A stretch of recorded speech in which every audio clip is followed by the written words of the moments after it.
अमृत की उपलब्धि मृत्यु के द्वार पर। हृदय की कुल मिलाकर 101 नाड़ियां हैं।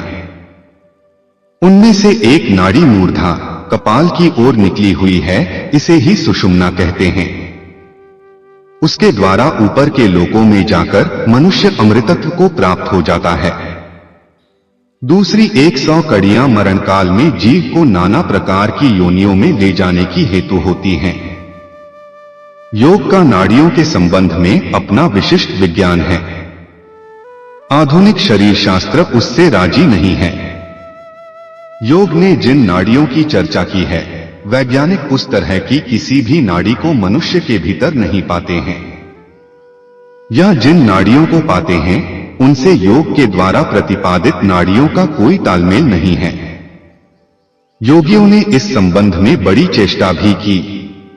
विशेषकर पश्चिमी शिक्षा प्राप्त योगियों ने या उन चिकित्सकों ने, शरीर शास्त्रियों ने जो योग से परिचित हैं, योग की नाड़ियों और आधुनिक विज्ञान के द्वारा खोजी गई मनुष्य की नाड़ियों के बीच तालमेल बिठाने की अथक चेष्टा की, पर वह चेष्टा पूरी नहीं हो सकती, क्योंकि बहुत मौलिक रूप से भ्रांत और गलत है। इस बात को ठीक से समझ लेना जरूरी है। योग जिन नाड़ियों की बात करता है वे ठीक इस भौतिक शरीर की नाड़ियां नहीं हैं। इसलिए इस भौतिक शरीर में उन्हें नहीं पाया जा सकता है। और जो लोग भी कोशिश करते हैं कि इस भौतिक शरीर की नाड़ियों से उनका तालमेल बिठा दें, वे योग का हित नहीं करते हैं, अहित करते हैं। योग किसी और ही शरीर की बात कर रहा है, जिसे सूक्ष्म शरीर कहते हैं। वह इस शरीर के भीतर ही छिपा हुआ है, लेकिन स्थूल नहीं है, सूक्ष्म है। सूक्ष्म से अर्थ है कि वह शरीर पदार्थगत कम, ऊर्जागत ज्यादा है। वह एनर्जी बॉडी है, या जिसको रूस के वैज्ञानिक बायोइलेक्ट्रिसिटी कहते हैं, जीव विद्युत कहते हैं, उसका शरीर है। इस शरीर के ठीक भीतर छिपा हुआ विद्युत का एक शरीर है। इस बात पर अब वैज्ञानिक प्रमाण उपलब्ध हो गए हैं, और यह जो विद्युत का शरीर है वही इस शरीर को भी चलाता है। रूस में एक बहुत महान प्रयोग चल रहा है। एक वैज्ञानिक विचारक, चित्रकार और फोटोग्राफर है, जिसने एक नए ढंग की फोटोग्राफी विकसित की है किरलिया। यह फोटोग्राफी मनुष्य के या पशुओं के या पौधों के विद्युत शरीर का चित्र लेती है। जैसे एक्सरे से आपके भीतर की हड्डियों का चित्र आ जाता है। शरीर को एक्सरे पार करके आपके भीतर के ढांचे को पकड़ लेती है। ठीक इसी तरह किरलियान ने इस तरह की फोटोग्राफी विकसित की है, जो आपके शरीर की ऊर्जादेह को पकड़ती है। यह ऊर्जादेह जिन व्यक्तियों में 100 स्कर्वी नाड़ी में प्रविष्ट हो जाती है, यह ऊर्जा का प्रवाह उनके मस्तिष्क के चारों तरफ एक आभामंडल, एक औंस निर्मित हो जाता है। कृष्ण, बुद्ध, महावीर और क्राइस्ट, उनके चित्रों के आसपास आपने एक आभामंडल बना देखा होगा। वह आभामंडल साधारण आंखों से दिखाई नहीं पड़ता है, लेकिन जिस व्यक्ति के मस्तिष्क में, जिसे योग सुषुम्ना कहता है, 101वीं नाड़ी जिसे योग ने कहा है, उसमें जब जीवन की ऊर्जा प्रविष्ट हो जाती है तो सारे मस्तिष्क के चारों तरफ एक विद्युत का मंडल निर्मित हो जाता है। यह विद्युत मंडल जो लोग ध्यान को उपलब्ध हैं, उन्हें दिखाई भी पड़ने लगता है। जो जितने शांत हो जाते हैं उतना ही यह विद्युत मंडल उन्हें दिखाई पड़ने लगता है, दूसरे के ऊपर भी दिखाई पड़ने लगता है। ऐसा विद्युत मंडल हर एक प्राणी के आसपास है, और वह विद्युत मंडल बताता है कि प्राणी किस अवस्था में है।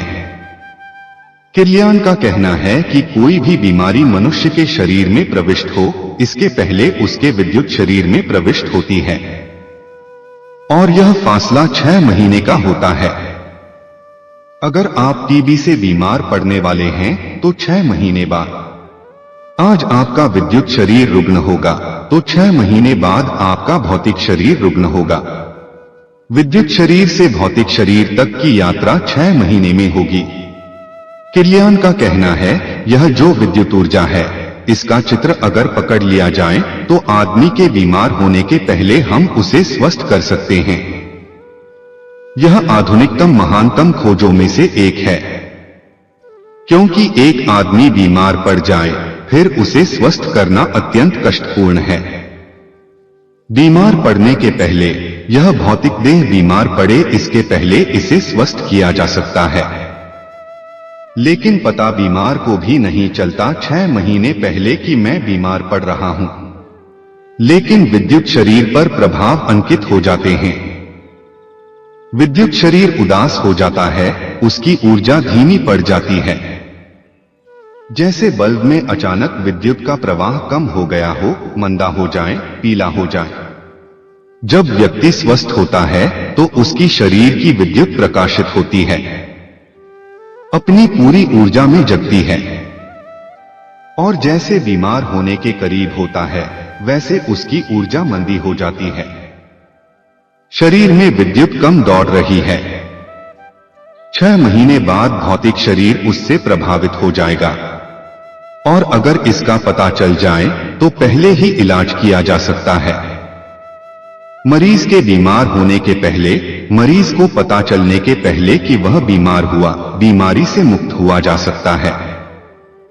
इधर 25 साल में इस दिशा में रूस में बहुत बड़ा कार्य हुआ है। कली खिलती है फूल की, उसके कई घंटों पहले कली के भीतर छिपा हुआ जो ऊर्जा शरीर है वह खिल जाता है। कई घंटे पहले जब वह ऊर्जा शरीर खिल जाता है जो हमें दिखाई नहीं पड़ता, लेकिन किर्लियान उसके फोटो ले लेता है। उसने बड़ी संवेदनशील फिल्में निर्मित की हैं। जब वह विद्युत शरीर खिल जाता है, कुछ घंटों बाद भौतिक शरीर भी कली का खिल जाता है। एक गुलाब की बंद कली का किर्लियान फोटो लेगा तो जैसा फोटो उसका विद्युत शरीर का आएगा। बाद में जब फूल खिलेगा तो ठीक वैसा ही खिलेगा जैसे पहले विद्युत शरीर खिल गया था। यह जो योग ने जिन नाड़ियों की बात की है, यह विद्युत शरीर की बात है। इस भौतिक शरीर से इसका कोई संबंध सीधा नहीं है, यद्यपि भौतिक शरीर पर परिणाम होंगे।